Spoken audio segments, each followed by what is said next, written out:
Elijah, we have read in the past few days, he won a great battle against the prophets of Baal. And he was elated that the victory was won, and he was able to prove that the God of Israel was indeed the true God.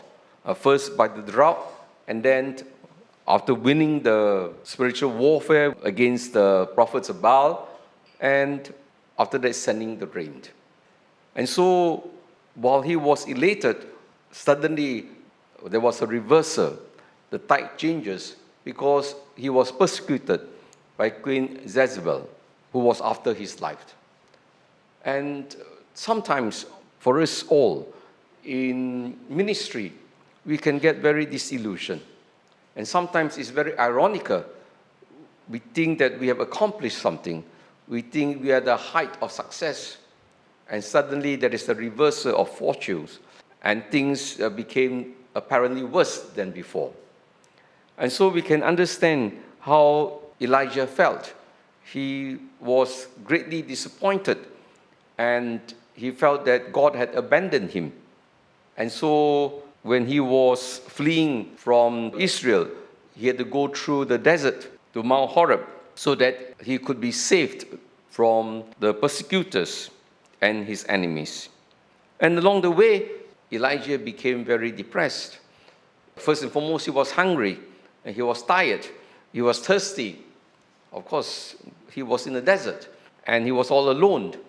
And of course, when you are all alone, and when you feel that God has abandoned you, and even your own countryman has abandoned you, he fell into depression, and he just wished that he would die. But God knew him better. God knew his heart. And so God sent an angel to give him some bread to eat for the journey, and continue to encourage him to make the pilgrimage to Mount Horeb, where God will speak to him.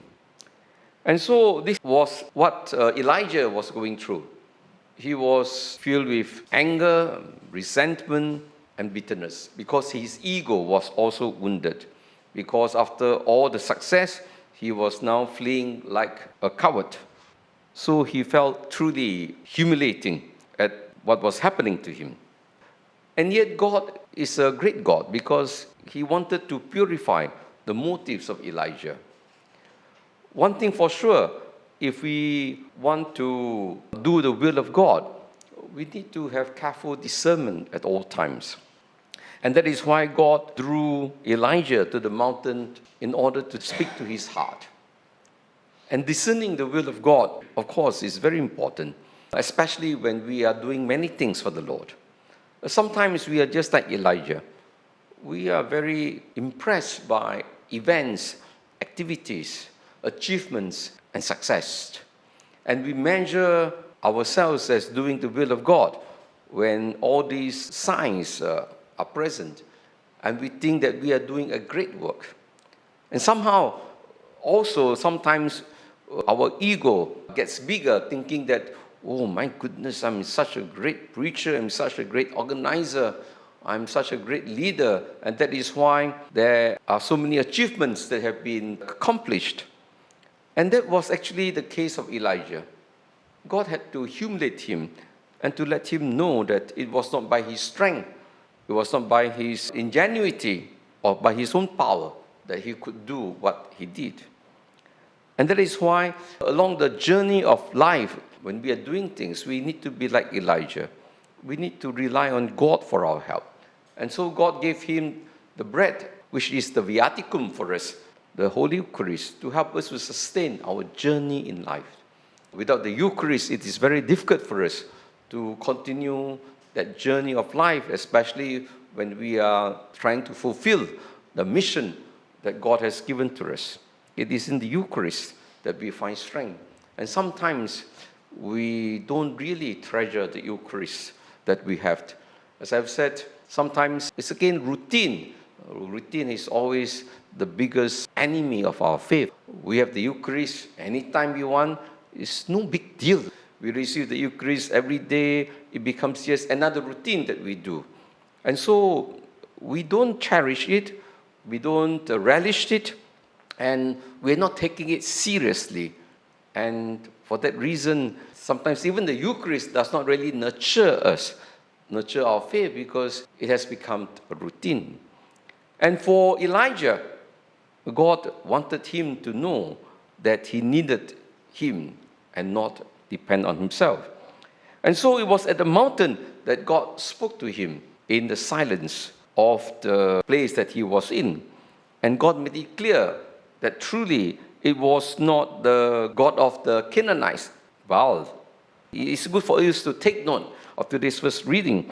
We are told that, at first there was a mighty wind, very strong wind, and then there was the earthquake. And after the earthquake, there was fire. All these three are symbols of creation. And they taught fire, wind, storm, thunder, earthquake, all these were the works of the God of the Canaanites, Baal. And God showed to them it is not.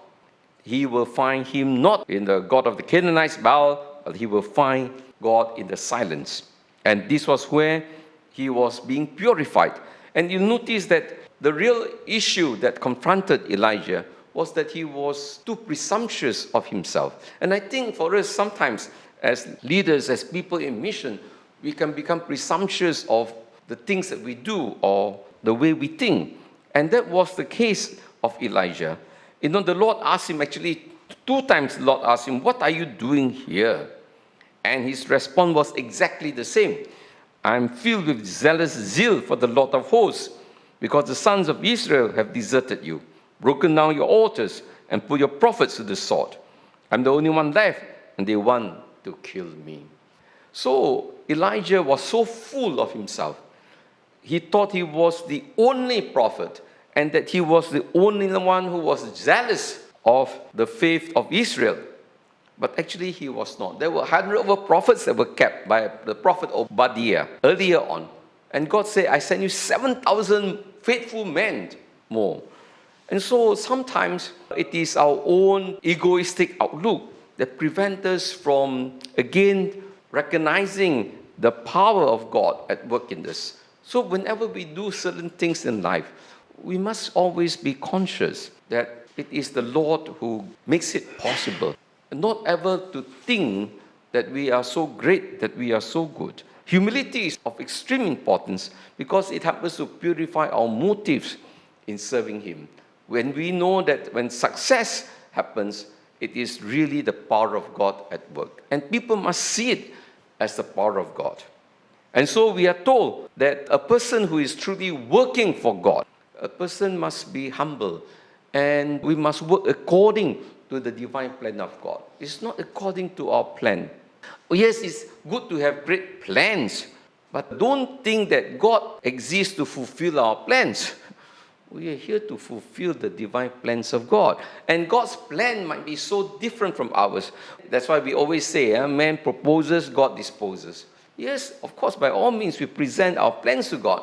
But sometimes God does not work according to our plans, no matter how great our plans are.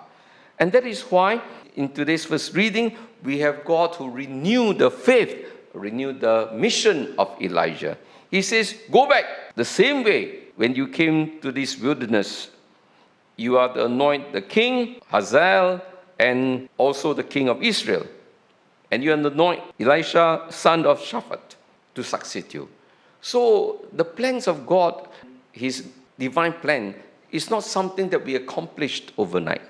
So Elijah actually had to come to learn that the question of conversion, the question of winning the victory of God, it takes time. And we are all, each one of us, we are just playing our part. We will not be able to see the end result, just like Elijah. Elisha will continue the work that he began. And then prophets after him will continue. It has been 4,000 years since the founding of Israel. Salvation history is still going on. It has not yet ended, and it is still going on. So we should not, therefore, be too worried about the outcome.